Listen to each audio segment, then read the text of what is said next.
One of the things that makes this Shabbat HaGadol, this great Shabbat, not just the great Shabbat, but a great Shabbat for us, is having our friend Rabbi Naama Dafni here with us. Naama is one of the co-rabbis at Or Hadash congregation in Haifa in Israel. And what is also so wonderful is this is your third visit here to Washington Hebrew, which means we don't read a whole bio anymore. Yes, I'm just thinking, because thank God. You're part of the family. I don't need the eulogy anymore. God forbid, and not for many, many years. We are so thrilled to have you here because some of us were just with you, what was it, 2 months ago? Not even. Yeah. At Or Hadash.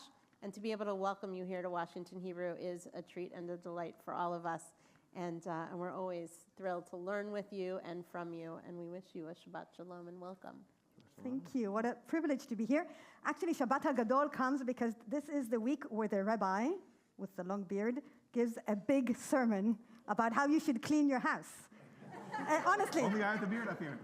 But that is not going to be our sermon.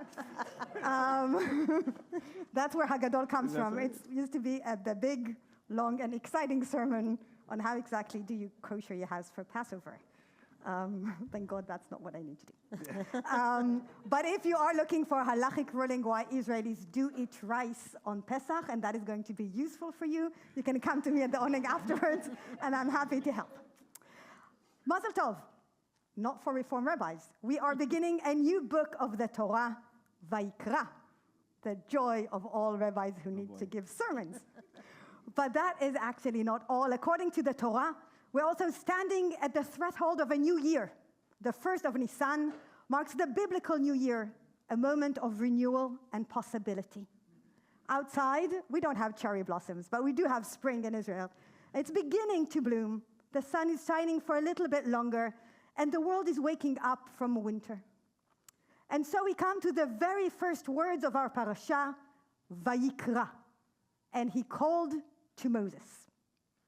At first glance, this seems like a very simple introduction, but hidden with these words are two profound mysteries. The first mystery is grammatical. I will translate, don't worry. Why does the Torah say, Vayikra el Moshe? And he called to Moses, without specifying who he is. Why not simply say, and God called to Moses, like almost in every other verse in Vayikra? The great commentator Rashi explains that Moses heard a voice so powerful that it could have been heard from one end of the world to the other. Yet, somehow, only he was able to hear the voice. Was this an external voice booming across the wilderness? Or perhaps it was something more subtle, an inner stirring, a realization deep in Moses' soul that he had a calling, a mission? Perhaps Moses, standing before the newly completed Mishkan, tabernacle, understood that his work was not done. That this sacred structure built to house God's presence, so to speak, was not an end point, but a beginning. That he was being called not simply to contrast a dwelling place for the divine, but to serve as a bridge between heaven and earth, between God and humanity. The second mystery is not in the words themselves, but in the physical way they are written. In every Torah scroll across the world, one letter in the first word Vayikra is different from the others. The final letter, Aleph, is written much smaller than usual. This is the tradition, and it's not very common that this happens. The 13th century commentator, Rabbi Meir of Rothenburg, offers a beautiful interpretation. He says Moses, in his humility, wanted to drop the Aleph, which will happen with Vayikar, translated, and God happened upon him. As if this moment was just a coincidence, an accident, not a divine calling. But God insisted, Vayikra, and he called. Moses, like so many of us, wanted to diminish the power of his own experience. Maybe it was just a dream. Maybe it was nothing. Maybe I imagined it. but God doesn't allow him to shrink away. The small aleph remains as a compromise between Moses' humility and God's insistence that this moment is real. How often do we do the same? We feel something stirring inside us, a nudge towards change, a whisper of conscience, a voice telling us to speak up, to step forward, to take a risk. And we tell ourselves, it's just a coincidence. It's not really a calling. But what if it is?